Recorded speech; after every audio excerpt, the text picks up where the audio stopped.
ਚੌਰੀ ਐ 2 ਦੁਕਾਨਾਂ ਵੇਚਣੀਆਂ ਨੇ, ਕੋ ਗਾਹਕ ਹੋਇਆ ਤਾਂ ਦੱਸੀ। ਠੀਕ ਹੋ ਗਿਆ ਜੀ।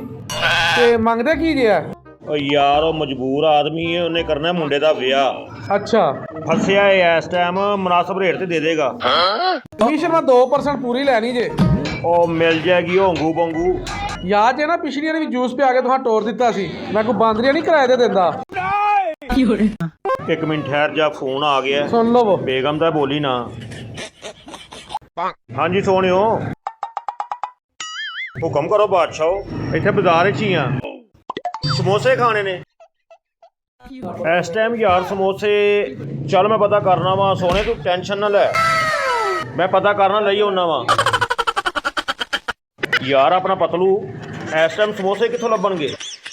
ਉਹ ਬਾਜ਼ਾਰ ਵਿੱਚ ਬਹੂ ਨਾਨ ਸ਼ਾਮੀ ਵਾਲਾ ਭਾ ਬਹੂ। ਹਾਂਜੀ, ਉਹਦੇ ਸਾਹਮਣੇ ਨਦੀਮ ਜੱਟ। ਆਹੋ, ਉਹ ਲਾਂਦਾ ਸਮੋਸੇ ਬੜੇ ਕਮਾਲ ਦੇ। ਪੱਕੀ ਗੱਲ ਏ? ਹਾਂਜੀ।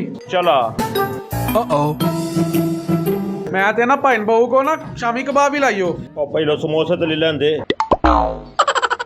ਚੌਰੀ ਗਰਮ ਨਹੀਂ? ਹਾਂਜੀ। ਲਾ ਫੇ ਖੁਸ਼ ਹੋ ਕੇ ਦੋ। ਰਾਜ਼ੀ ਹੋ ਕੇ ਹੋਰ ਲਾਵਾਂ? ਸਮੋਸੇ ਕਿਹਾ ਸੀ ਓਏ।